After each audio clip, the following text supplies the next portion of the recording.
1, c'est bon. Chers amis, j'ai l'immense plaisir de vous présenter une personne qui n'est vraiment pas inconnue dans notre société actuelle. Et quand je dis de cette société actuelle, je veux parler même d'une génération actuelle. Célèbre paléoclimatologue mondialement reconnu, prix Nobel de la paix en 2007 avec le GIEC, il nous fait l'honneur de partager ses réflexions sur les enjeux environnementaux de notre planète. Cette conférence est retransmise en direct live sur la chaîne YouTube Rotary District 1650. Il est l'un des auteurs les plus cités dans le domaine des sciences de l'univers. Messieurs, dames, nous avons l'honneur d'accueillir Monsieur Jean Jouzel. Je voudrais en profiter aussi parce que Jean, si vous êtes avec nous aujourd'hui, c'est grâce à une de vos amies que nous comptons en commun. Je veux parler de Marianne Simon du Rotary Club Rennes-Brocéliande qui, grâce à elle, nous a permis de vous avoir aujourd'hui parmi nous. Donc, merci à vous deux de contribuer au rayonnement humaniste du Rotary en nous honorant de votre présence. Mais nous allons tout de suite rentrer dans le vif du sujet et je m'adresse au paléoclimatologue tout d'abord dans une question générique pour lui dire, alors, cette planète, comment va-t-elle? Bonjour, bonjour à tous et à toutes. Merci d'abord de m'accueillir, d'avoir organisé cet échange. Voilà, je suis très heureux d'être avec vous, d'avoir ces moments à partager avec vous. Alors, euh, par rapport à notre planète, effectivement, nous sommes, je dirais, depuis, par rapport à l'environnement, nous sommes maintenant à peu près depuis 200 ans dans une ère que nous appelons d'ailleurs l'anthropocène, c'est-à-dire que eh bien, par nos activités, les activités humaines, nous modifions notre environnement. Nous modifions de différentes façons, bien sûr, la composition de l'atmosphère, nous modifions aussi dans notre environnement proche. Nous avons modifié les paysages, mais disons, ce qui va nous intéresser aujourd'hui, c'est plus ce qui concerne l'évolution de notre climat et puis largement aussi cette évolution de notre climat qui finalement irrigue tous les autres problèmes environnementaux, que ce soit les problèmes de biodiversité, de pollution, de ressources en eau, de sécurité alimentaire. Donc voilà un petit peu ce dont nous allons parler, je crois, aujourd'hui. Tout à fait. Alors, on a un petit peu si on essaie de prendre un petit peu comment dire, l'élément premier qui va engendrer l'ensemble des conséquences que nous allons pouvoir aborder.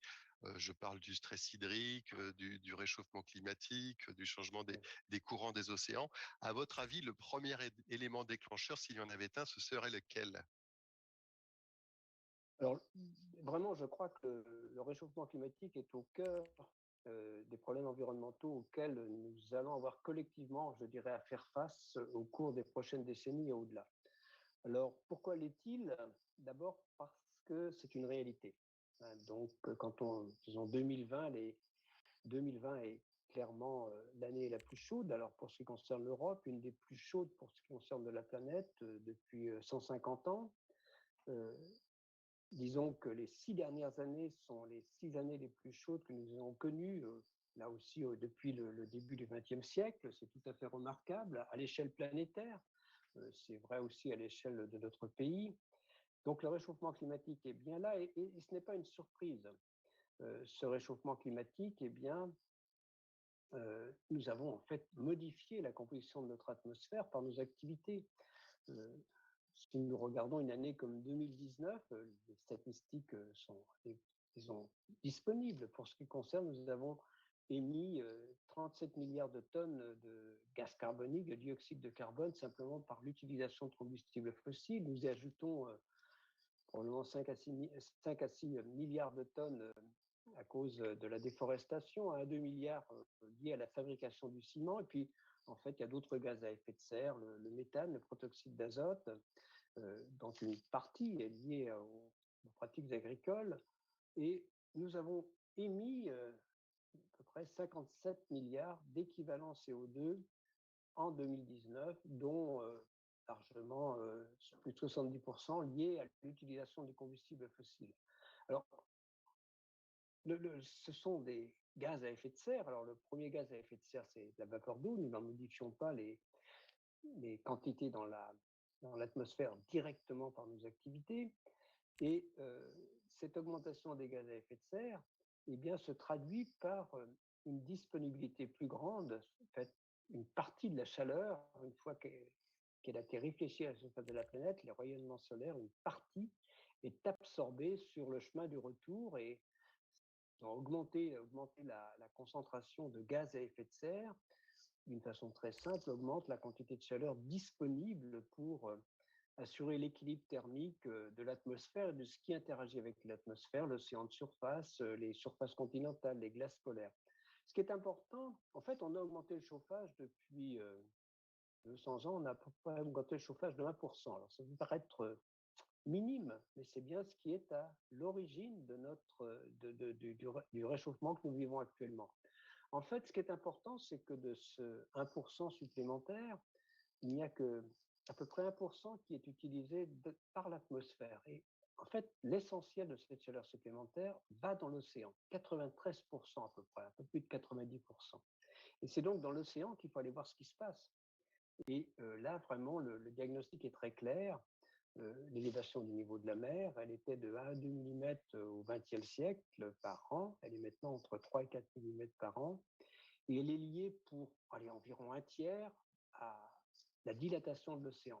Évidemment, l'atmosphère se réchauffe, ça se transmet à l'océan se réchauffe, et ce réchauffement de l'océan se traduit par une dilatation. On appelle ça l'expansion thermique, ça joue à peu près pour 1 mm chaque année. Et puis, l'essentiel du reste, des deux autres tiers, c'est lié à la fonte des glaces. Alors, bien sûr, on peut penser aux glaciers de nos régions, les glaciers continentaux, les glaciers, bien sûr, des Alpes, qui jouent pour très peu, mais aussi de l'Himalaya, des Andes, voilà. Mais depuis à peu près une trentaine d'années, depuis les années 90, eh bien, une grande contribution, les deux tiers de cette contribution viennent des calottes glaciaires, le Groenland au nord et l'Antarctique au sud.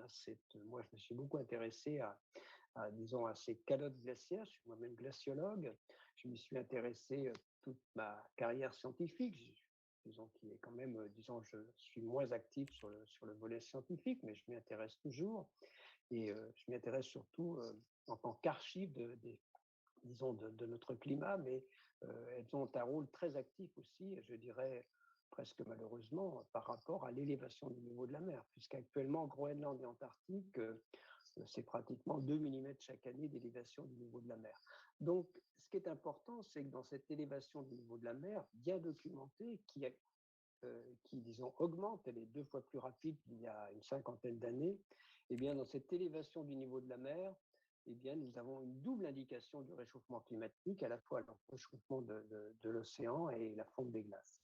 Et puis, je vais terminer là-dessus, mais sur cette réalité du réchauffement climatique, nous allons beaucoup plus loin que de simplement nous limiter à dire que le réchauffement climatique est une réalité. Deux points importants.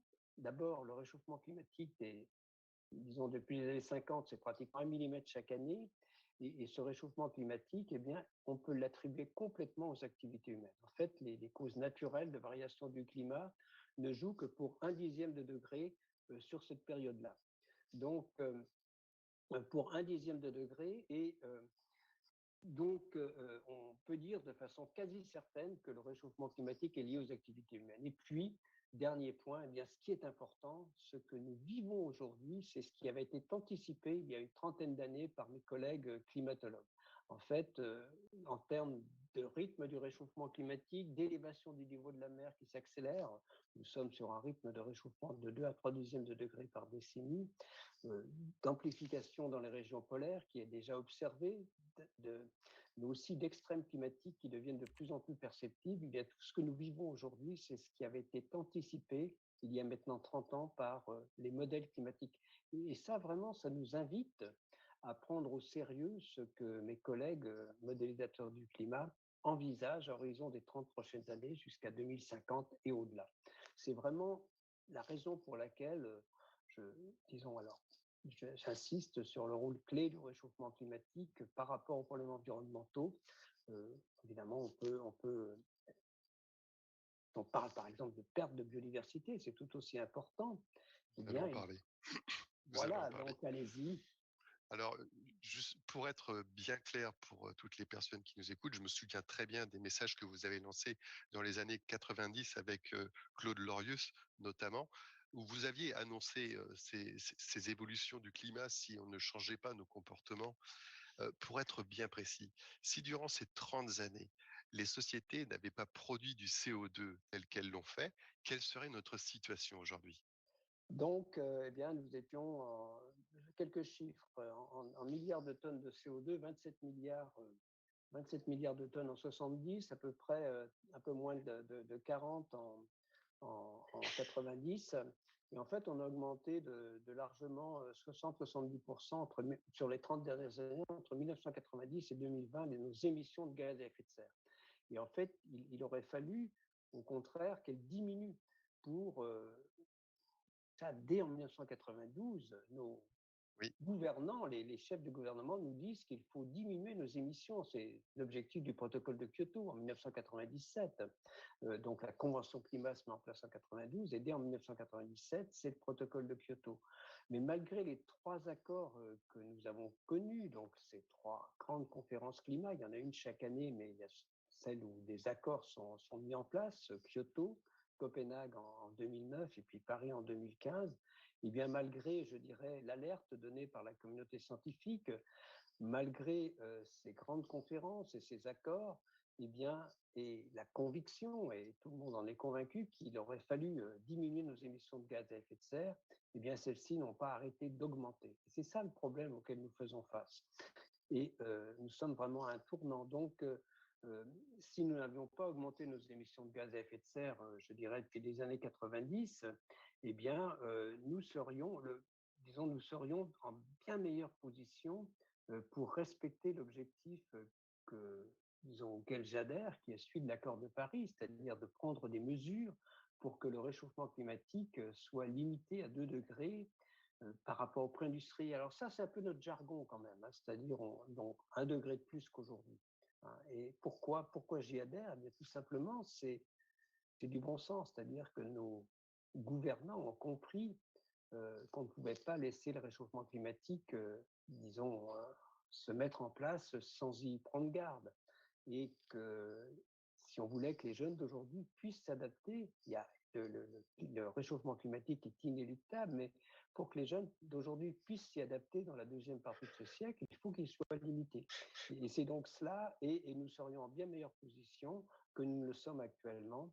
Si nous avions, il aurait fallu effectivement aussi s'orienter vers une neutralité carbone en 2050, mais ça aurait été beaucoup plus facile que, disons, la trajectoire que nous avons prise d'augmentation, de doublement des émissions de gaz à effet de serre, je les prends globalement, hein, entre 1970 et 2019, est vraiment à contre-courant du message des scientifiques. bien compris le message.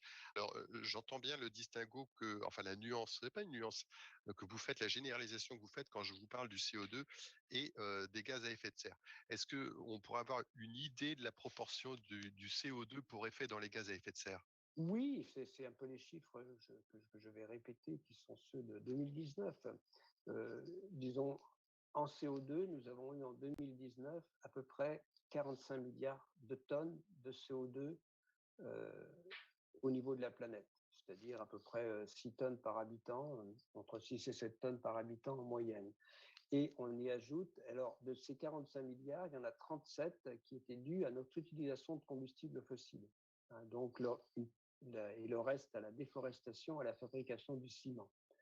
Donc ça, c'est le gros bloc. Ça, disons, les émissions de CO2 D'accord. constituent à peu près 80% de l'augmentation des émissions de gaz à effet de serre chaque année. Ensuite, on y ajoute, disons, on prend surtout, enfin, on prend en compte le méthane et le protoxyde d'azote qui ont une origine liée à l'agriculture, au cycle alimentaire. On pourra y revenir, c'est de l'ordre de 12 milliards de tonnes, là aussi en 2019, et on arrive à 57 milliards de tonnes d'équivalent CO2, parce que, évidemment, on place le méthane et le protoxyde d'azote sur les mêmes échelles, et là, par exemple, pour le protoxyde d'azote, l'agriculture est responsable de 80% des émissions. Pour le méthane, disons, là aussi, c'est pratiquement la moitié des émissions. Donc, c'est largement 60% des émissions de méthane et de protoxyde d'azote qui sont liées à l'agriculture sous différents aspects. Et puis, il y a d'autres gaz à effet de serre, disons, moins importants, tout ce qui concerne les composés chlorofluorés, hein, les fréons, voilà, dont on a essayé de maîtriser, disons, les émissions dans l'atmosphère, plutôt pour protéger la couche d'ozone. Malheureusement, les produits de substitution sont aussi des gaz à effet de serre, mais ça joue pour une partie, disons, plutôt de l'ordre de 1% dans l'augmentation, 10% dans l'augmentation dans les quantités d'émissions. Voilà, donc l'essentiel, disons, le premier, c'est vraiment le gaz carbonique. C'est à chaque fois qu'on brûle du gaz, du pétrole, du charbon, qu'on brûle du bois, la déforestation. Voilà, donc on connaît bien ces chiffres, on les connaît à l'échelle planétaire, on les connaît à l'échelle de la France, on les connaît à l'échelle de chaque secteur d'activité, de chaque pays. C'est très très bien documenté, donc on sait, d'ailleurs, on sait comment chacune de nos activités contribue aux émissions de gaz à effet de serre. Enfin, disons pas dans le détail, mais on voit bien en France, on connaît aussi la part liée à la mobilité, qui est la plus importante, de l'ordre de 30% de nos émissions. Le logement, tout ce qu'on fait chez nous, le domestique, c'est de l'ordre de 20%, l'agriculture de l'ordre de 20%. Donc tout ça est très bien documenté. D'accord. Alors, je profite de cet instant dans la conférence pour dire à toutes les personnes qui posent des questions par chat, surtout qu'elles n'hésitent pas à poser les questions par chat, puisque nous les collectons.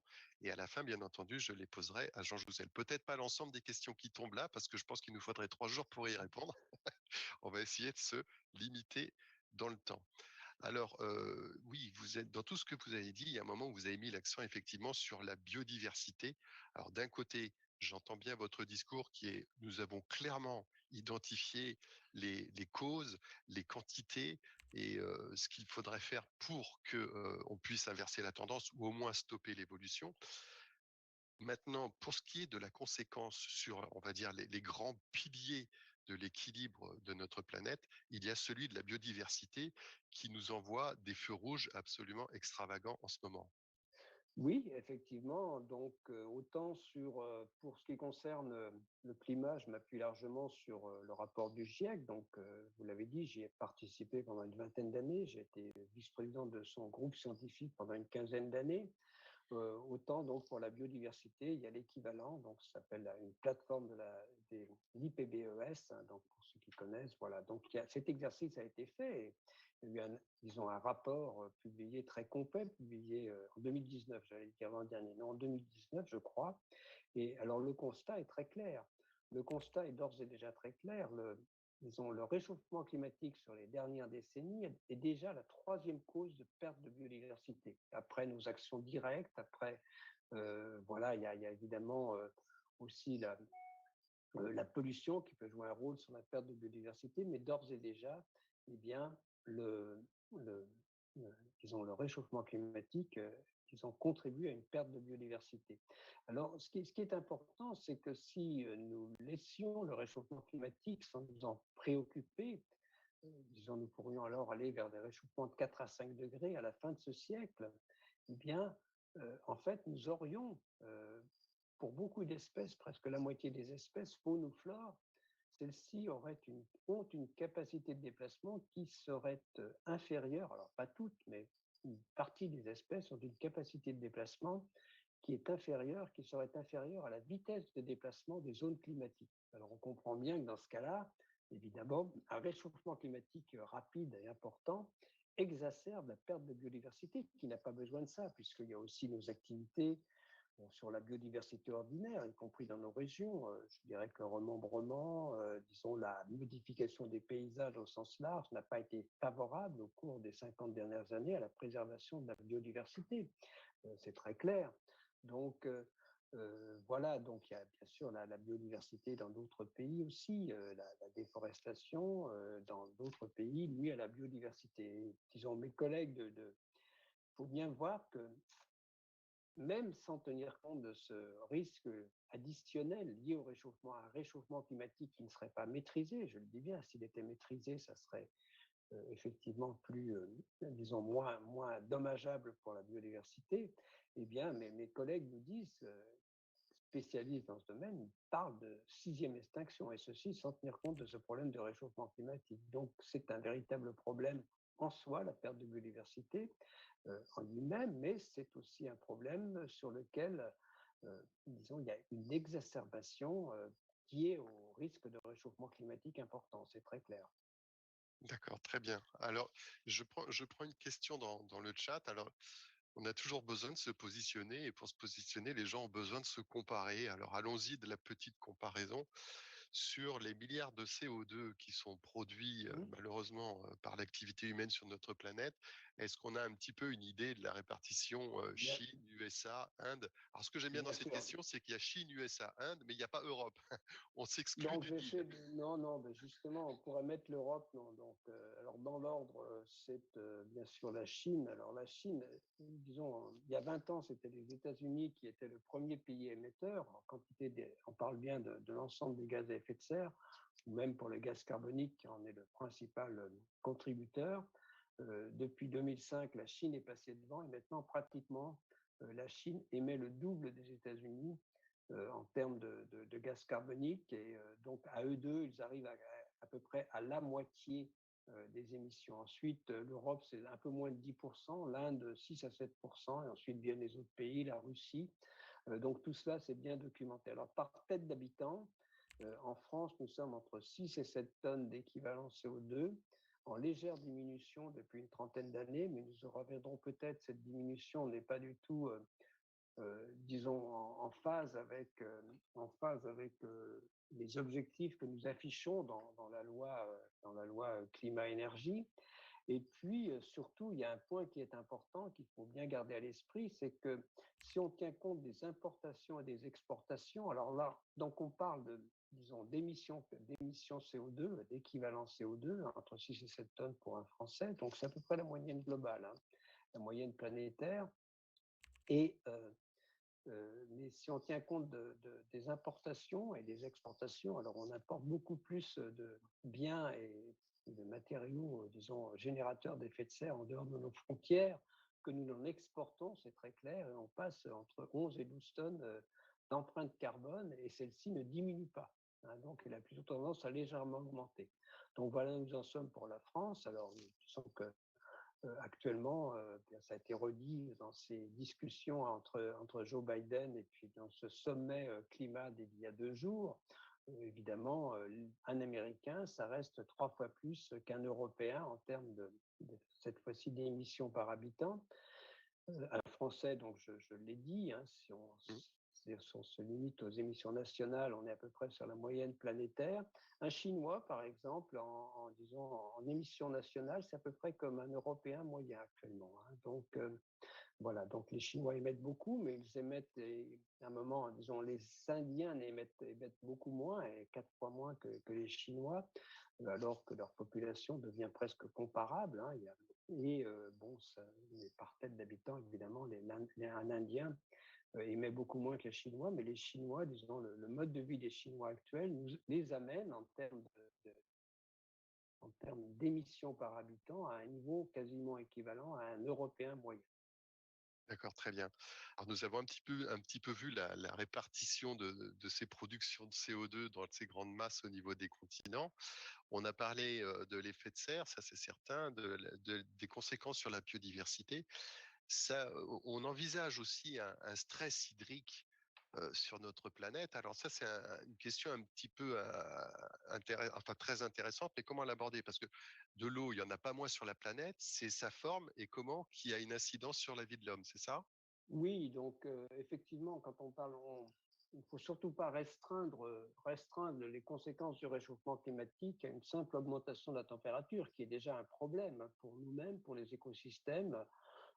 Par exemple, quand on parle d'augmentation de la température, alors je le redis, nous irions, alors on va se placer dans le cas, nous irions, si rien n'était fait pour lutter contre le réchauffement climatique, des réchauffements de 4 à 5 degrés en moyenne globale.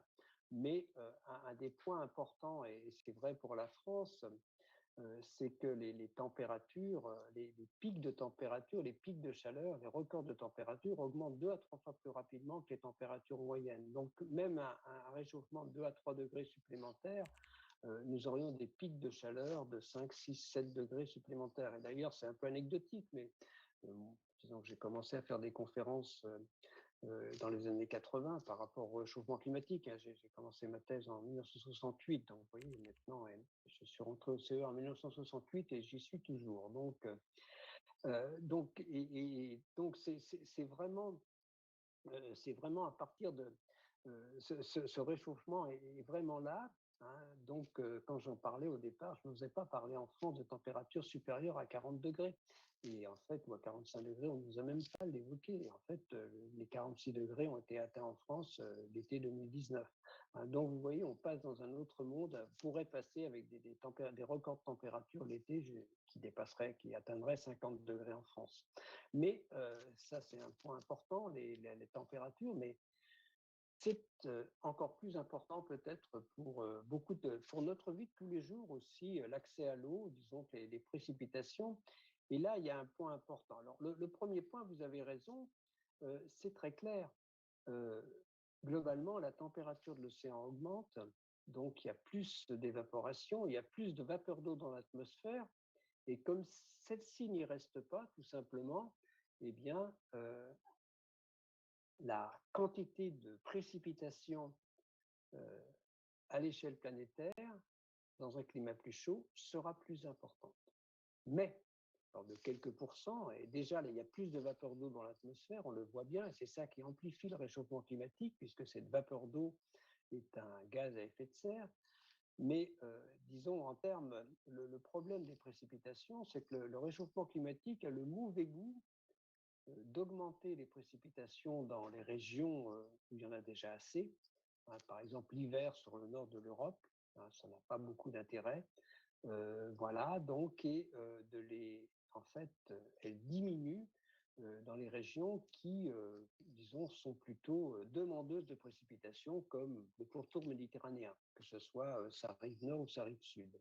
Alors, si on se place dans des régions comme la nôtre, euh, disons, aller le nord de la France, l'ouest, disons, le Grand Ouest, eh bien, on aurait plutôt tendance à. Il y a eu un rapport publié que vous pouvez consulter, un DRAIAS, publié par Météo France, par mes collègues de Météo France en début d'année sur le climat de la France au cours du XXIe siècle. J'avais euh, coordonné le précédent rapport en 2014 et celui-ci a été coordonné par Jean-Michel Soubérou.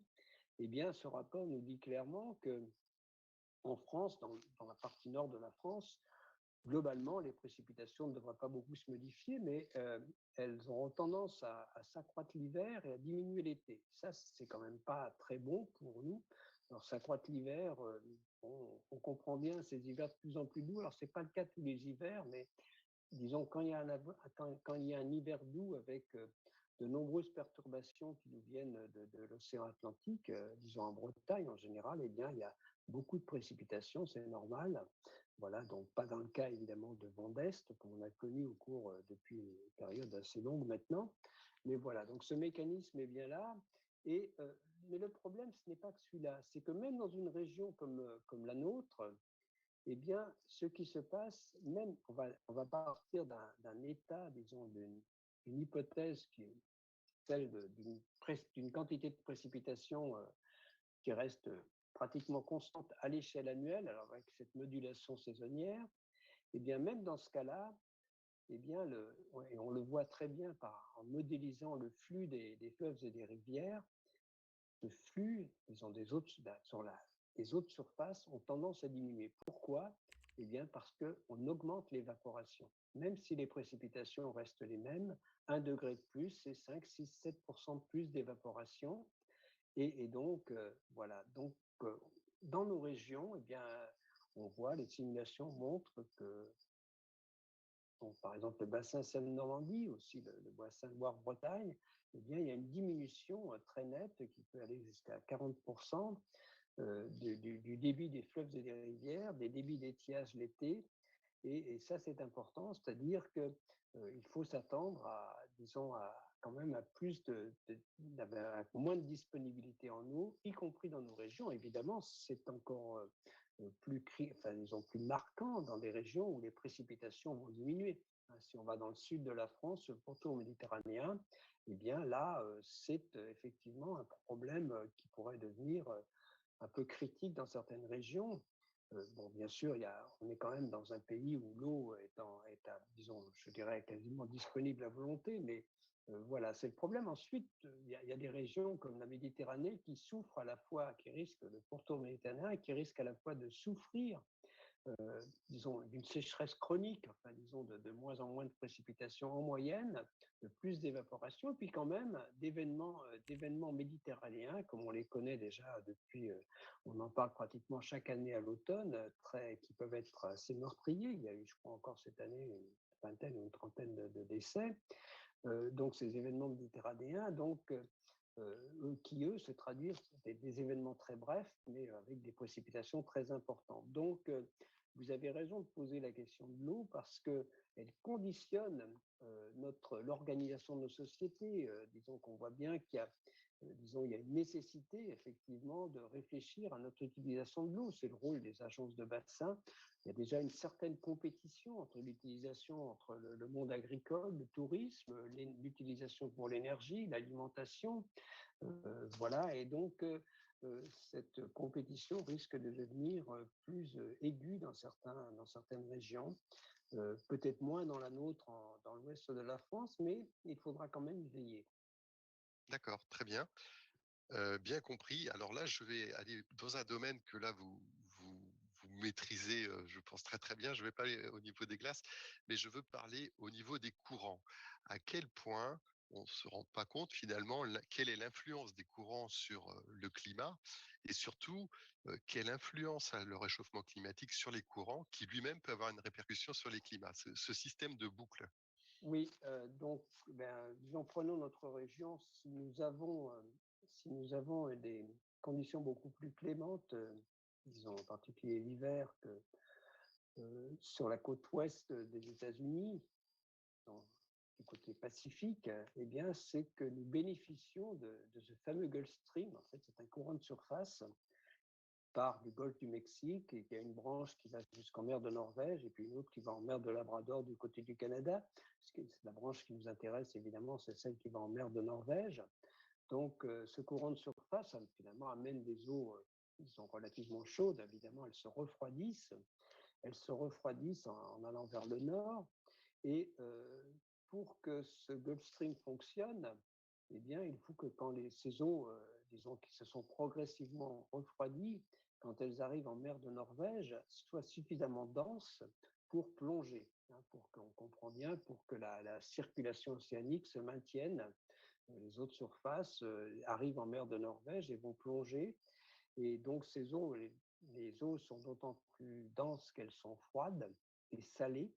Et donc, en gros, si par différents processus, on amène de l'eau douce à la surface de l'océan Atlantique, disons sur les côtes, sur cette partie disons, là où circule le Gulf Stream, hein, disons sur l'Atlantique Nord, eh bien, si on amène de l'eau douce, eh bien, il y a un risque de ralentissement du Gulf Stream. On ne peut pas l'arrêter. Et puis, en fait, au lieu d'aller se former très au nord, ces eaux profondes pourraient se former dans d'autres régions, peut-être plus au sud. Et donc, cette belle mécanique qui fait que nous avons eu depuis à peu près 10 000 ans un climat relativement plus clément, à l'altitude équivalente que nos collègues, donc du côté de l'Amérique du Nord, que du côté Pacifique, qui ne bénéficient pas de l'équivalent du Gulf Stream, eh bien, pourrait effectivement être mise à mal. Alors, une des contributions possibles, et là j'en viens donc aux glaces polaires, une des contributions possibles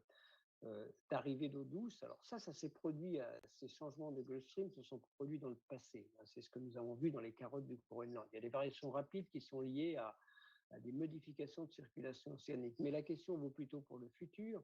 Alors pour le futur, par exemple, le Groenland, chaque année, contribue depuis une trentaine d'années. Alors, à l'échelle planétaire, c'est à peu près un tiers, disons 1 millimètre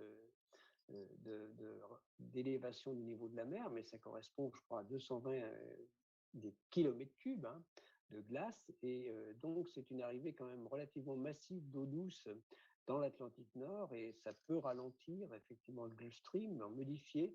Mais quand on regarde, il n'y a pas vraiment de possibilité de changement majeur. Là aussi, quand on fait une modélisation, il n'y a pas de crainte de modification majeure du Gulf Stream d'ici quelques siècles. Alors, donc, en tout cas, pas d'ici la fin du siècle. Donc, il y a effectivement une influence, disons, du climat sur les courants océaniques, qu'on perçoit déjà d'ailleurs plutôt à la marge, mais disons, des grands bouleversements comme on les voit dans les films. Hein. Bon, c'est plutôt de la fiction à échéance de nos générations. C'est une possibilité à échéance de 200 ou 300 ans. Mais même, disons, admettons que dans 200 ou 300 ans, le climat soit en moyenne 3 degrés plus chaud qu'aujourd'hui, que nos lointains descendants se soient adaptés, eh bien l'arrêt du Gulf Stream ou la modification, une modification relativement brutale, ça s'est produit il y a 8000 ans, se traduirait plutôt par un retour aux conditions d'aujourd'hui, pas du tout un retour à la période glaciaire. Donc, D'accord. c'est quelque chose qui est plutôt lointain, qui est une réalité qui a été observée dans le passé, mais qui, pour le proche futur, n'est pas du tout à l'agenda, en tout cas dans l'esprit de notre communauté scientifique. D'accord. Alors, puisqu'on est sur les glaces, autant y rester un petit peu. On a ces images chocs qui arrivent de plus en plus avec des décrochements de zones de banquise dans des dimensions absolument faramineuses. Heu, 2 questions en une. Quelles peuvent être les répercussions de ces fractures, de ces disparitions de bouts de banquise? Et aussi, quelle mécanique cela engendre? Parce que cela ne se reconstitue pas aussi facilement que ça se détruit. Effectivement, bon, disons les exemples qu'on a souvent en tête sont ceux de plateformes de glace alors, qui sont autour de la péninsule antarctique. Alors, si vous avez une carte en tête, la péninsule antarctique, c'est cette partie de l'Antarctique, Antarctique de l'Ouest, qui pointe au sud de l'Amérique du Sud. Vous voyez, il y a un prolongement. Quand on regarde l'Amérique du Sud, il y a une pointe qu'on appelle péninsule antarctique. Et autour de cette péninsule antarctique, alors il y a des plateformes de glace. Alors, il y en a aussi deux autres très importantes, alors beaucoup plus importantes autour de l'Antarctique, qui représentent la surface de la France. Donc, alors ces plateformes de glace, elles sont plutôt caractéristiques de l'Antarctique qui est très froid. C'est-à-dire que ce sont des glaciers. Qu'est-ce qui se passe? Les glaciers s'écoulent depuis, donc l'Antarctique, c'est un continent aussi grand que l'Europe, avec une montagne de glace. Hein. Il y a des épaisseurs de glace supérieures à 3 km au cœur de l'Antarctique. Et les glaciers s'écoulent disons, par des vallées. Et c'est tellement froid, ces glaciers, qu'ils ne fondent pas tout de suite et qu'ils se prolongent dans l'océan et ils forment ce qu'on appelle des HF, des plateformes. Alors, il y a ces plateformes autour de la péninsule antarctique, il y en a d'autres en Antarctique. Alors, il n'y en a pas beaucoup, pratiquement très peu au Groenland, parce que les températures sont plus chaudes. On est plus proche de 0 degré dans l'océan. Ça, c'est assez spécifique de l'Antarctique. Alors, c'est le problème. Alors, ces plateformes de glace se sont désintégrées, se désintègrent plus rapidement, et des plateformes de glace qui étaient maintenues, disons, depuis plus de 10 000 ans, se sont désintégrées. Donc, ce sont des plateformes de glace qui sont dans l'océan. La fonte de cette glace ne va pas surjouer elle-même sur l'élévation du niveau de la mer, mais ces plateformes de glace, elles servent de frein. Hein. Donc, vous voyez bien, ce sont vraiment des glaciers, des grands glaciers, hein, bien sûr, qui font des dizaines de kilomètres de largeur, qui arrivent du continent. Et une fois que cette plateforme de glace s'avance dans l'océan, ça peut être de quelques dizaines de kilomètres ou centaines de kilomètres dans certains endroits. Donc, cette plateforme de glace bloque l'arrivée de la glace du continent. Et malheureusement, la destruction de ces plateformes de glace, et c'est le cas autour de la péninsule antarctique dans certains endroits, eh bien, libère disons, l'écoulement des glaces du continent et de façon tout à fait naturelle, comme il n'y a plus de frein, eh bien, ça accélère l'arrivée de glace continentale dans l'océan. Et cela, ça va contribuer à l'élévation du niveau de la mer. Et c'est d'ailleurs la raison pour laquelle, actuellement, quand on regarde la contribution à l'élévation du niveau de la mer, elle n'est pas loin de 1 millimètre chaque année, un tiers aussi, hein, disons, un peu moins d'un tiers, hein, entre un tiers et un quart, entre un peu moins, bon, de l'élévation du niveau de la mer chaque année. C'est largement dû à cet affaiblissement, à cette destruction de certaines plateformes de glace et donc qui libère disons, l'écoulement glaciaire. Alors, au Groenland, ça contribue aussi pour largement la même quantité à l'élévation du niveau de la mer. Et là, le processus est différent, mais ce qu'on a observé depuis 20 ans, c'est qu'il y a deux phénomènes au Groenland qui contribuent disons, à l'élévation du niveau de la mer. Il y a aussi ces grands glaciers. Alors, pour ceux qui sont allés au Groenland, par exemple, à Jakobshavn, au nord du Groenland, il y a ce grand glacier qui fait plus de 10 kilomètres de large dans son embouchure. Et en fait, la vitesse d'écoulement de ces glaciers a plus que doublé au cours des 30 dernières années, des 20-30 dernières années. Et puis, il y a au Groenland ce qu'il n'y a pas en Antarctique, il y a de la fusion chaque année dans les zones côtières qui se réchauffent, et donc il y a de la fusion, et les grands glaciers du Groenland reculent aussi en zone côtière. Donc l'un dans l'autre, eh bien, entre ces plateformes de glace, cette accélération de l'écoulement des glaciers, cette fonte, cette fusion en région côtière, eh bien, ces grands glaciers Groenland-Antarctique contribuent pour plus de la moitié chaque année à l'élévation du niveau de la mer.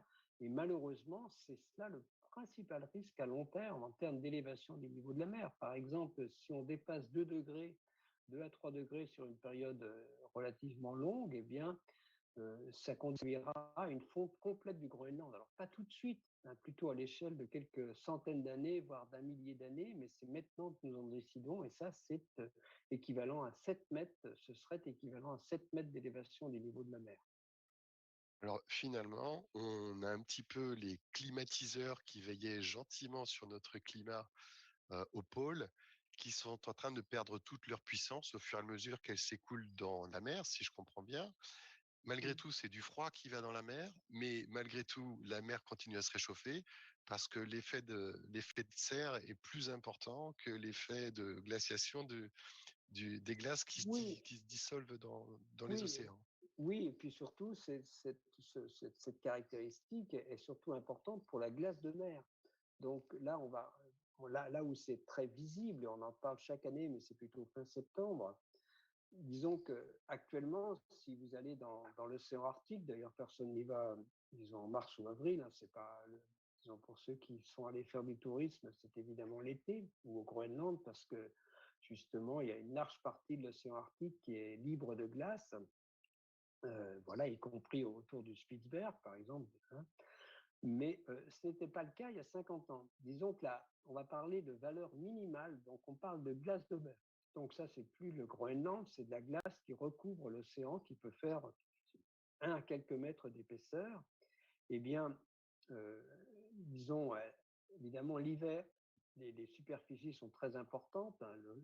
Une large partie de l'océan Arctique est recouverte de glace de mer. Et puis, à la fin de l'été, eh bien, actuellement, on est plutôt autour de 4 millions de kilomètres carrés, alors qu'à la fin de l'été, il y a 50 ans, c'était plutôt 8 à 10 millions de kilomètres carrés. Hein, donc, ça a pratiquement été divisé par deux, la superficie de glace de mer. Et là, c'est le mécanisme, le problème, c'est qu'il y a un mécanisme d'amplification, puisque à chaque fois qu'il y a de la glace de mer qui disparaît, ce sont des surfaces réfléchissantes qu'on remplace par des surfaces absorbantes de l'océan. Hein, eh bien, et donc, il y a plus de chaleur qui arrive dans ces régions, qui vont être absorbées par l'océan.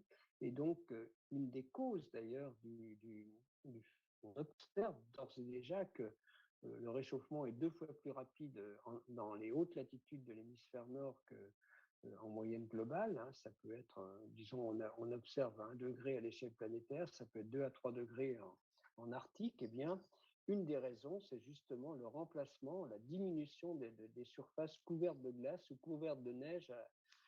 Voilà, là, par exemple, c'est plutôt un exemple d'aujourd'hui. Hein, c'est vraiment à la fin du printemps, disons à la fin de l'hiver, au début du printemps, que les surfaces enneigées sont les plus importantes dans l'hémisphère nord. Ça couvre une partie de la Sibérie, du Canada. Et là, c'est pareil. Les surfaces enneigées, eh bien, à la fin disons, les surfaces maximales, à la fin de l'hiver, au début du printemps, enneigées, eh bien, elles ont diminué. Elles étaient de 36 millions de kilomètres carrés il y a une cinquantaine d'années, et elles sont maintenant plutôt autour de 33-34. Il y a 2 millions de kilomètres carrés, et 4 fois la France métropolitaine en moins d'enneigés à la fin de l'hiver qu'il n'y avait 50 ans. Et donc, à la fois moins de glace de mer, moins de neige, eh bien, tout cela, disons, entraîne une amplification du réchauffement dans ces régions de l'Arctique. Il y a aussi d'autres raisons, mais c'est vraiment la raison première. D'accord, on comprend bien ce phénomène d'emballement. Et finalement, vous en avez un petit peu parlé tout début de notre entretien. Il en tient à des décisions politiques pour que nos sociétés changent leur comportement, prennent des décisions. Alors, on a bien entendu, tous entendu parler de l'accord de Paris sur le climat 2015, dont on se réjouit que Joe Biden veuille bien le rejoindre à nouveau. Et il y a aussi la loi climat. D'ailleurs, concernant la loi climat, quelles sont les mesures qui, à votre avis, sont bonnes à l'intérieur et qu'est-ce qui est encore à développer, si on voulait être un peu Alors, pragmatique? oui, je pense que c'est intéressant disons, de reprendre la question d'abord à l'échelle planétaire. Je passerai, disons, plutôt parler de la. Enfin, je pense que c'est intéressant là aussi de redire, disons, les objectifs à l'échelle planétaire et disons, de décliner ensuite au niveau national. Alors, à l'échelle planétaire, euh, qu'est-ce qu'on observe? Où en sommes-nous? En fait, euh, disons, la Convention climat se met en place en 1992 avec un objectif euh, de stabiliser l'effet de serre, donc voilà, de façon à ce que le réchauffement climatique n'ait pas d'effet dangereux, n'ait pas de conséquences dangereuses sur, disons, sur notre environnement, notre vie. Mais il n'y avait pas d'objectif chiffré. Hein. Ce n'est pratiquement qu'à Copenhague, mais surtout à travers l'accord de Paris en 2015, que, disons, inscrit dans cette convention climat un objectif chiffré. Et cet objectif chiffré, il est de l'accord de Paris. L'objectif, c'est que des mesures soient prises pour que le réchauffement climatique soit limité à 2 degrés par rapport à la période pré-industrielle. J'ai rapidement dit 1 degré de plus qu'aujourd'hui, ou même si possible, un demi-degré de plus qu'aujourd'hui. Alors ça, c'est du bon sens. Disons, j'adhère complètement à cet objectif. On pourra, d'ailleurs, je ne sais pas si on pourra le respecter, mais c'est du bon sens. En gros, que nous disent, disons, sur quoi s'appuient nos gouvernants? Ils comprennent bien que si le réchauffement climatique est trop important dans la deuxième partie de ce siècle, on a une capacité d'adaptation, même si on prend 1 degré supplémentaire d'ici 2050, disons, nous pourrons nous y adapter. Le vrai problème, c'est pour l'après 2050, mais nous en décidons aujourd'hui. Eh bien, l'idée, c'est que, et là j'adhère, c'est qu'il faut limiter le réchauffement climatique de façon à ce que les jeunes d'aujourd'hui puissent s'y adapter, au moins pour l'essentiel. Le réchauffement de l'élévation du niveau de la mer se poursuivra de toute façon. Donc, mais c'est vraiment là et en s'appuyant ensuite ce qu'ont fait d'ailleurs les dirigeants de la planète, qu'on retrouve dans la Convention climat. Donc, que disent les scientifiques? Eh bien, que si on veut limiter à 2 degrés, eh bien, il faudra atteindre neutralité carbone vers 2070-2080. Et ça a été le rapport de 2018, si on veut limiter le réchauffement climatique à 1,5 degré, eh bien, il faut atteindre neutralité carbone d'ici 2050. Et c'est assez intéressant. Donc tout ça, c'est ce que dit la communauté scientifique et qui est quand même pris pour argent comptant par nos décideurs politiques à l'échelle planétaire, puisqu'on a vu que Joe Biden, donc, disons, actuellement, il y a 130 pays qui se sont inscrits dans cet objectif de neutralité carbone en horizon 2050. Alors, évidemment, et la Chine en 2060. Donc, les 130 pays, ça ne représente pas tous les pays. Il y a des pays comme le Brésil, disons, la Russie, par exemple, ne sont pas encore engagés, mais disons, l'Inde non plus, mais ça représente quand même les 2 tiers des émissions. Et donc, on voit bien, c'est assez intéressant de voir que 2 ans après ce rapport 1,5 degré publié en 2018, eh bien, il y avait déjà 130 pays, ou 3 ans après maintenant, qui, disons, se sont inscrits dans cet objectif. Le problème, c'est que cet objectif, disons, atteindre neutralité carbone, on voit bien, c'est quand même pas simple de le faire en 3 décennies, mais c'est bien autour de cet objectif disons, que s'est inscrit le sommet auquel Joe Biden a invité, disons, une quarantaine de présidents, de gouvernants, voilà, de représentants des pays, de chefs de chefs de gouvernement ou de présidents, hier enfin avant-hier. Donc, voilà. Donc, c'est intéressant. Donc, mais disons, se passer complètement de pétrole, de gaz, de charbon en 2030, en 2050, c'est pas ça.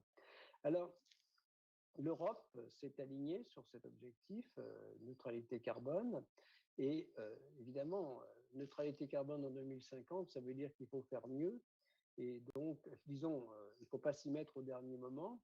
Et il faut déjà faire quelque chose entre 2020 et 2030. Et l'Europe s'est alignée sur une diminution de 55% par rapport à 1990. Et la France, disons, s'était déjà alignée dans la loi qu'on appelle énergie-climat, hein, qui est celle qui a été votée en 2018 également, je crois. Et bien, dans cette loi énergie-climat, la France avait inscrit cet objectif de neutralité carbone à horizon 2050 et un objectif intermédiaire de moins 40% à horizon 2030 par rapport à 1990. Et donc là, je vais passer au niveau français. Disons, le problème de la France, et il suffit d'aller sur le site de la... Mais ce n'est pas le seul pays qui soit dans ce cas, hein, c'est plutôt le problème de tous les pays, c'est qu'il y a un fossé entre ce qui est affiché comme objectif et la réalité. En France, eh bien, il est reconnu par le gouvernement qu'il faudra aller 3 à 4 fois plus vite dans la réduction des émissions de gaz à effet de serre que nous l'avons fait sur les années récentes pour réussir à respecter cet objectif 40%, moins 40%, qui, comme l'Europe l'a remonté à moins 55%, devrait aussi pour la France être remonté probablement à moins 55%. Donc, devant ce constat, et je le redis, ça ne tient pas compte du fait que l'empreinte carbone, elle, continue à augmenter. Et donc, devant cet état de fait, donc Emmanuel Macron, c'était aussi une des propositions de sortie du mouvement des Gilets jaunes, a mis en place la Convention citoyenne pour le climat, dont l'objectif est très simple. En gros, les 150 citoyens étaient invités à proposer des mesures pour que la France respecte, disons, son objectif qui était à l'époque de moins 40% à horizon 2030 dans un esprit de justice sociale. Ça, c'était la mission, c'était la feuille de route des 150 citoyens tirés au sort. Moi, j'ai eu la chance donc de participer à cette convention citoyenne,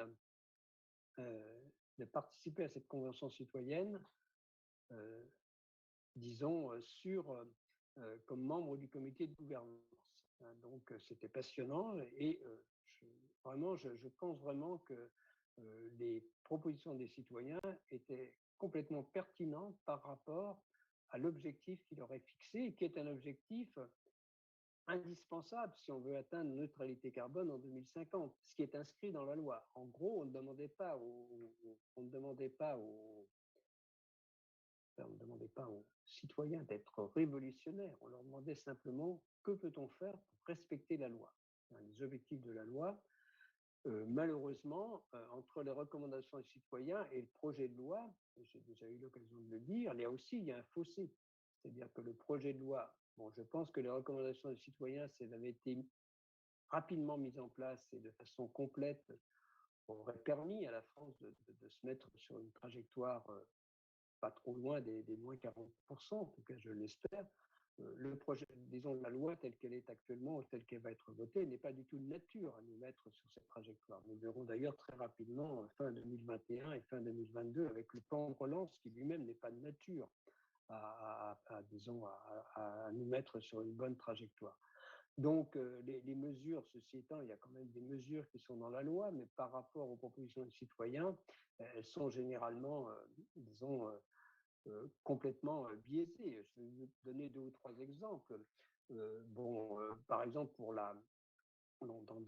dans le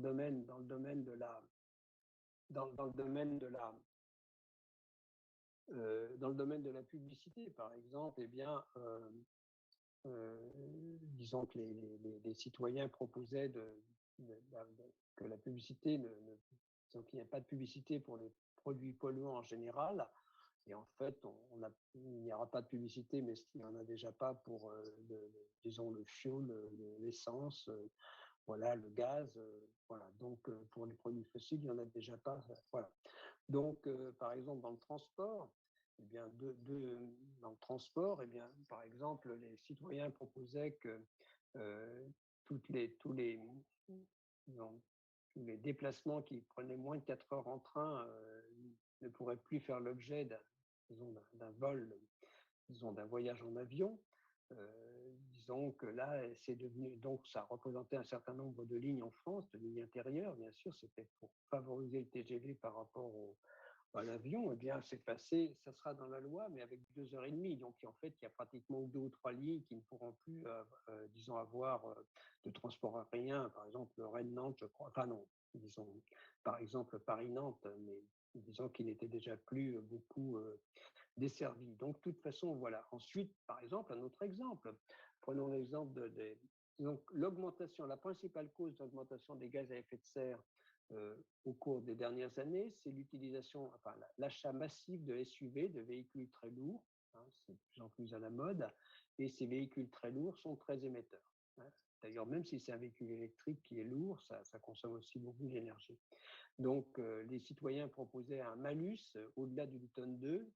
Ça sera inscrit dans la loi, mais avec une limite de 1,8 tonne. C'est-à-dire que dans le cas des citoyens, ça aurait représenté 25% des véhicules qui auraient été l'objet d'un malus. Dans le cas de la loi, ça sera 1 à 2% des véhicules qui seront l'objet d'un malus. Et on peut continuer, par exemple, sur l'isolation des bâtiments. Les citoyens parlaient d'obligation à horizon 2040 d'une rénovation des bâtiments, disons par rapport à leur isolation, par rapport à leur qualité thermique, et il n'y a plus d'obligation. Donc voilà, donc c'est le problème. Autant je pense que les propositions de citoyens étaient de nature à nous mettre sur une bonne trajectoire, je crains que la loi ne nous mette pas sur une bonne trajectoire. C'est très clair et j'ai eu l'occasion de le dire, d'ailleurs, il n'y a pas de surprise. Et je ne suis pas le seul à le dire, puisque au Conseil économique, social et environnemental, dont je faisais partie jusqu'à disons, la fin de mon mandat, il y a disons, au début du mois d'avril, hein, eh bien, le CESE disons, c'est le diagnostic du CESE, c'est aussi le diagnostic du Conseil national de la transition écologique, c'est aussi le diagnostic du Haut Conseil pour le climat.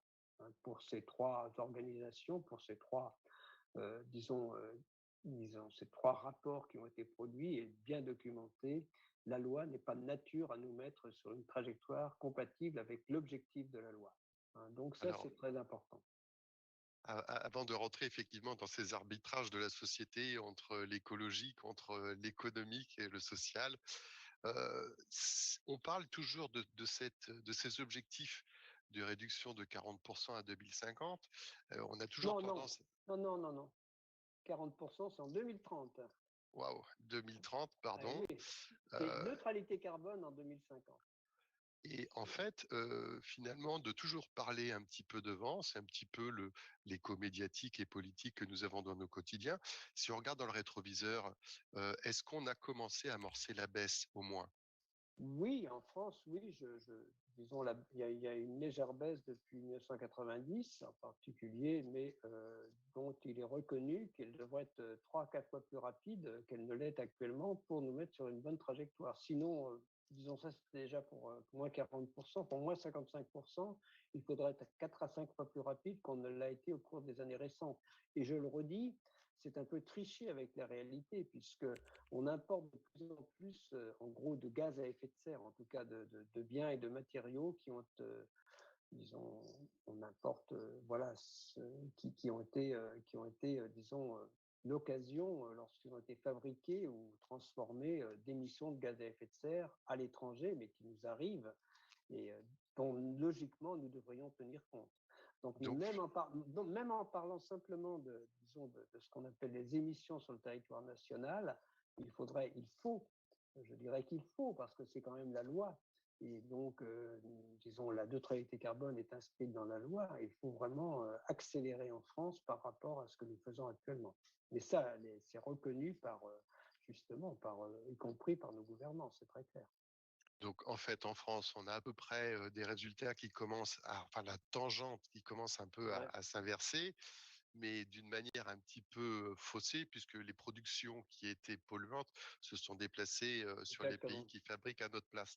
Donc, Ouais. ça veut dire que si on replace un petit peu toujours cette optique de baisse de production de CO2, en fait, nous, on a baissé, mais si on reprend ça à l'échelle européenne ou mondiale, est-ce qu'il y a une baisse? Non, bien sûr, non, je redis, puisque, disons, à l'échelle planétaire, on a continué, enfin, on a augmenté de façon continue, sauf après la crise de 2008, pendant une année, on est reparti sur le même rythme dès en 2010. Donc, on a doublé entre 1900, pratiquement. Alors, c'est pas linéaire, mais disons pratiquement. Hein, disons, on a doublé nos émissions de gaz à effet de serre entre 1970 et 2019. Elles ont diminué à cause de la pandémie de l'ordre de 6%, 6 à 7% au niveau planétaire en 2020. Mais c'est ce qu'il faudrait pratiquement faire chaque année si on voulait disons, respecter cet objectif neutralité carbone à l'échelle planétaire d'ici 2050. Et on voit bien la difficulté. Donc, ce n'est pas simplement un changement d'activité, c'est pas une réduction d'activité qui va nous mettre sur la bonne trajectoire, c'est un changement complet et profond du mode de fonctionnement de nos sociétés. C'est très clair. Et donc, on ne peut pas espérer. Alors, on peut dire qu'il y a d'autres priorités. Et disons, pour rebondir sur ce que vous avez dit, on ne dissocie pas, disons, l'environnemental de l'économique et du social. Au contraire, disons, cette transition, elle est inéluctable. Les jeunes d'aujourd'hui n'accepteront pas d'aller vers un monde à plus 4, plus 5 degrés. Dans la mesure où elle est inéluctable, eh bien, il faut vraiment, disons, ce sont les pays qui la mettront la première en œuvre qui gagneront économiquement. Donc, il ne faut surtout pas penser que le développement économique, c'est s'accrocher à l'utilisation des combustibles fossiles. Ça sera rapidement le contraire. Alors j'entends bien. Et finalement, si l'on regarde un petit peu, le levier industriel n'a pas forcément pris le virage. Le levier politique n'a pas été forcément aussi exigeant qu'il aurait dû l'être. Et finalement, est-ce que le bon levier, celui qui va peut-être pouvoir changer la donne, n'est pas ce levier comportemental que l'on observe dans les nouvelles générations? Oui, disons pour réussir, il faut faire, disons, feu de tout bois, je dirais que c'est quoi quand on regarde. Donc, le rôle d'un gouvernement, c'est effectivement de mettre en place au niveau international des accords ambitieux. C'est le cas de l'accord de Paris, c'est le cas de ces discussions que nous avons actuellement. C'est de le décliner aussi, disons, à travers des instruments, des lois, des réglementations. Et ça, l'État est en train de le faire. Cette loi, disons, climat résilience va être votée. Donc ça, c'est le rôle des gouvernements. Mais la réalité de tous les jours, quand on va parler, je rappelle quand même que, disons, ce que nous faisons tous les jours, quand on va parler des deux premiers, pratiquement, c'est la moitié de nos émissions, se déplacer et se loger. Tout ce qui concerne bâtiment, urbanisme, mobilité, c'est la moitié de nos émissions. Euh, bon, on voit bien que beaucoup des décisions se passent au niveau régional. Disons que les régions, même au niveau local, donc les régions ont un rôle très important à jouer. On ne peut pas non plus tout le temps compter sur l'État. Mais bien sûr, quand on va parler maintenant de la façon dont on se nourrit, se déplace et on est logé, c'est aussi chacun d'entre nous. Donc évidemment, si on veut avoir des déplacements vertueux, il faut aussi qu'il y ait des transports en commun, des facilités pour le faire. Mais disons que nous sommes effectivement, le rôle de chacun d'entre nous est fondamental, le rôle de l'éducation est fondamental, mais le rôle des entreprises l'est également. Donc, si on veut réussir, il faut que tout le monde aille dans le même sens. L'État, les collectivités à tous les niveaux, les entreprises, les individus, qui aient une certaine adhésion. Et effectivement, les jeunes semblent plus, et pas forcément non plus plus, disons, je dirais que vocalement, oui, on les entend, mais dans la réalité, les jeunes sont aussi consommateurs. Ils sont par exemple généralement très consommateurs de digital dont disons, a déjà pris une place dans les émissions, tout ce qui concerne l'informatique et le digital prend une place de plus en plus importante. On est dans déjà 4 à 5 des émissions de gaz à effet de serre et ça pourrait doubler d'ici 2025 si rien n'était fait pour y porter attention. Donc, bien sûr que les jeunes sont plus attentifs, mais dans la réalité, je ne suis pas sûr que si on prenait un jeune de 20 ans moyen en France, les émissions auxquelles il contribue est moins important disons, que les autres générations. Donc, c'est pas du tout, hein, c'est normal aussi, c'est pas ça, mais il faut aller au-delà. Toutes les générations sont concernées. On ne peut pas s'appuyer que sur les jeunes. On s'appuie sur les jeunes. Moi-même, disons que je suis actuellement impliqué parce que l'éducation est importante. Disons que j'ai accepté la mission de président d'un groupe de travail près de Frédérique Vidal, la ministre de l'Enseignement supérieur et de la Recherche, disons, avec comme mission de faire des propositions pour que chaque étudiant, à la sortie de son cursus universitaire, que ce soit d'une école ou d'une université, sache de quoi il parle ou elle parle lorsqu'elle parle de transition écologique, ce qui n'est pas le cas actuellement. Donc, je peux vous assurer que beaucoup de nos élites, alors aussi bien des élites économiques que des élites, je dirais, disons, des décideurs politiques, des décideurs économiques, ne savent pas vraiment de quoi ils parlent quand ils parlent de transition écologique, de ce lien entre économique et social, de ce lien entre écologique et social. Et donc, c'est tout cela qui est important. Donc, on ne peut pas dissocier cette transition de l'économie, du social, souvent du culturel d'ailleurs également. Donc c'est tout cet ensemble dont il faut prendre la mesure et enfin, disons l'éducation est aussi une part très importante et j'essaye de m'y impliquer. Alors finalement, on comprend bien que notre avenir est quelque part entre nos mains, ça très certainement, même si plus on avance et moins on change et plus on diminue nos chances de pouvoir inverser la Mhm. tendance, c'est un changement comportemental qui se mène sur tous les fronts. Alors vous qui êtes vraiment en prise avec les conséquences du réchauffement climatique, au niveau de la donne, vous nous positionnez comment? Vous nous voyez comment, dans les générations qui viennent? Quel message vous Bah, portez pour nos enfants, nos petits-enfants? eh bien, moi, le message est très clair vis-à-vis des jeunes, en tout cas. Je m'arrive souvent de parler aux jeunes. Il faut bien voir que cette génération, si on parle des jeunes d'aujourd'hui, sans qu'ils soient au lycée, au collège, ou à l'université ou dans une grande école, les jeunes d'aujourd'hui, eh bien, sont doublement concernés par le réchauffement climatique. Si on fait rien, si on ne fait rien tout de suite, c'est eux qui prendront les conséquences du réchauffement climatique de plein fouet. Je veux dire par là que euh, ma génération, disons, allez, les 2 prochaines décennies, on arrivera à s'adapter au réchauffement climatique. Il est inéluctable, on est sur 2 à 3 dixièmes de degré par décennie, on y arrivera. Voilà, on s'adaptera. Mais si rien n'était fait d'ici 2030, et le risque est là, à l'échelle planétaire en tout cas, eh bien, ce serait eux. Nous sommes déjà sur une trajectoire, même si l'accord de Paris était respecté, sur une trajectoire d'un réchauffement de 3 degrés et demi d'ici la fin du siècle. Ce serait eux qui auraient à faire face à ces conséquences du réchauffement climatique. Et d'une autre façon, ces jeunes sont des jeunes, c'est aussi une génération euh, disons, là, ils sont, je te le redis, ils sont concernés par l'inaction, mais ils sont aussi concernés par l'action. Ils vont rentrer, tous ceux qui vont rentrer dans la vie active au cours des 10 prochaines années.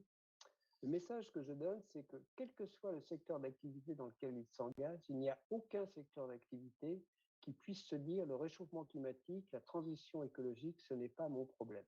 Aucun secteur d'activité. Ça concerne tout le monde, tout, y compris dans la vie professionnelle. Ensuite, le deuxième point, c'est que cette transition devrait être créatrice d'emplois, d'emplois attractifs.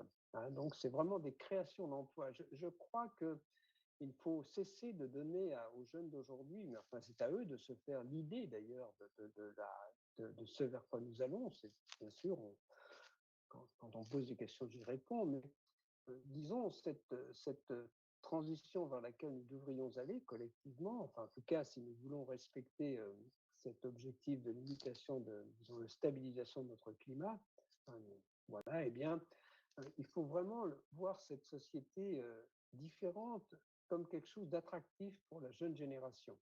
Mais enfin, moi, c'est comme ça que je le vois si j'étais jeune, mais en fait, chaque jeune le voit à sa façon.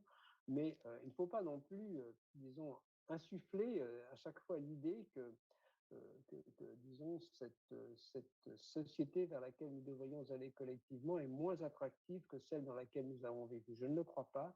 Elle est différente, c'est très clair. Elle est fortement différente, mais je pense que c'est aussi la qualité de l'emploi qui va compter, tout le problème de l'éducation, tout le problème de la culture, tout le problème de vivre en société qui va être important. Il est clair que bon, si on parle d'énergie, par exemple, eh bien, il y aura beaucoup d'efficacité énergétique, mais il faudra aussi de la sobriété.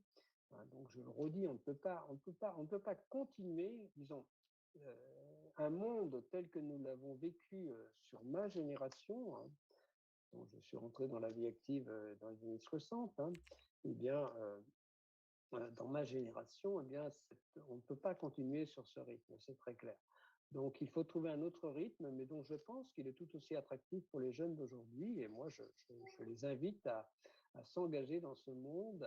Voilà, au niveau européen, c'est aussi, disons, ce qu'on souhaite, ce que je souhaite, c'est simplement que les objectifs qui ont été affichés, qui ont été redits par Joe Biden, tous les dirigeants, qui sont redits au niveau de l'Europe, au niveau de la France, qu'à la fin, les objectifs affichés par nos gouvernants soient respectés, ce qui n'a pas été le cas depuis 50 ans ou depuis 30 ans qu'on parle de l'augmentation de l'effet de serre. Tout le monde nous dit oui, oui, on va stabiliser l'effet de serre et cet effet de serre n'arrête, disons, les émissions de gaz à effet de serre continuent d'augmenter. Et donc, non, il faut un moment aussi que nos gouvernants à l'échelle de la planète, et c'est le cas pour, disons, sachent mettre leur pays en ordre disons, de marche, je dirais, pour que les objectifs qu'ils affichent, et ils sont ambitieux, soient respectés à horizon 2030, à horizon 2050, et que les jeunes d'aujourd'hui, et je terminerai là-dessus, eh bien, ils auront un réchauffement climatique dans la deuxième partie de ce siècle. Au-delà, il y aura une élévation du niveau de la mer d'au moins 50 cm dans tous les cas. Il y aura des conséquences sur les ressources en eau, mais il y a une capacité d'adaptation et il faut absolument que les jeunes d'aujourd'hui puissent effectivement vivre normalement, disons que le climat ne leur soit pas un problème ou l'environnement en général, la biodiversité soit toujours là. C'est quand même notre rôle et c'est un rôle très important que collectivement, nous devons assumer, nos générations aussi. Alors, à l'aune de votre expérience riche et diverse, finalement, ces enjeux d'environnement, ces enjeux sociétaux, ces enjeux politiques, ces enjeux économiques, pour l'instant, ils ont toujours répondu selon des critères qui ne se sont pas beaucoup renouvelés, si on se comprend bien, ces 50 dernières années. Et finalement, les traiter d'une manière différente, au travers d'une nouvelle approche sociétale, avec une nouvelle intelligence, un nouveau regard, serait vraiment l'opportunité pour nous de redessiner un monde vivable pour nos nouvelles générations. Oui, c'est un monde différent, je le dis et le redis. On ne peut pas, disons, imaginer maîtriser l'environnement euh, sans un changement profond du mode de fonctionnement de nos sociétés. Un des problèmes majeurs du réchauffement climatique, c'est vraiment que, disons, ce réchauffement climatique, il y a un risque, c'est le premier risque, c'est le risque d'accroissement des inégalités. Hein, donc, on voit bien, donc, il faut un monde plus solidaire aussi. Et bien sûr, ça peut paraître des vœux pieux, mais bon, on a vu une certaine solidarité dans ce sommet climat. J'espère qu'elle se, disons, concrétisera dans les faits, dans les engagements. C'est ce monde vers lequel il faut aller. Il faut vraiment un monde solidaire. Autrement, eh bien, non, je dis souvent, si nous continuons sur les trajectoires que nous avons, disons, si nous ne faisons pas d'efforts supplémentaires par rapport, enfin d'efforts d'organisation supplémentaire, un monde différent, si nous ne le faisons pas, si nous continuons sur notre lancée, je dirais, eh bien, je crains vraiment que ce soit très difficile d'assurer un développement harmonieux de nos civilisations dans la deuxième partie de ce siècle et au-delà. Ça, je suis très clair. C'est vraiment, il y va effectivement je dirais, d'une certaine harmonie de notre monde futur, mais on ne parle pas des générations futures. Hein. Ce sont les jeunes d'aujourd'hui. Quand on parle de la deuxième partie de ce siècle, ce sont les jeunes d'aujourd'hui qui sont là. Très bien. Alors, nous qui vous écoutons tous religieusement, de toute génération confondue, eh bien, écoutez, on va essayer de clore cet entretien par un message de Jean Jouzel qui puisse un petit peu nous guider et nous transmettre une recommandation. Bah, Difficile, mais disons non, bah, disons le message il est clair. Bon, je crois que bah, il vous suffirait d'aller voir les propositions des citoyens. Il vous suffirait disons, voilà, on sait chacun quand même, je crois que chacun d'entre vous, alors aussi bien pour ceux qui sont encore dans la vie professionnelle, je suis persuadé, je le redis, qu'il n'y a pas de secteur d'activité où on puisse se dire je ne peux rien faire, mais il faut aussi une certaine continuité entre la vie professionnelle et la vie de tous les jours. Disons, le fait que se nourrir, se loger, se déplacer, c'est quand même allez, pas loin en France de 2 tiers de nos émissions, doit nous amener à réfléchir. C'est-à-dire que, bah, bien sûr, oui, un certain regard sur ce que nous faisons est nécessaire. Voilà, donc je parle de sobriété parce que je pense que c'est important. On ne peut pas, disons, faire tout ce que l'on veut sans avoir un regard sur ces émissions de gaz à effet de serre, ou alors, disons, en tout cas, en être conscient. Hein. On doit, dans ce cas, si, disons, on doit être conscient que, eh bien, on contribue disons, je ne dis pas pour les 10, 20, 30 prochaines années, mais on contribue certainement à ce que, disons, les jeunes d'aujourd'hui aillent vers de réelles difficultés, y compris en France, mais encore plus dans d'autres pays, à échéance, disons, de la deuxième partie de ce siècle et au-delà. Et donc, c'est une invitation à chacun d'entre vous, chacune d'entre vous, à réfléchir à ce que finalement on peut faire chacun, et je suis sûr que disons, chacun peut faire quelque chose, et je l'y engage, je l'y invite. Hein. Voilà, merci à vous.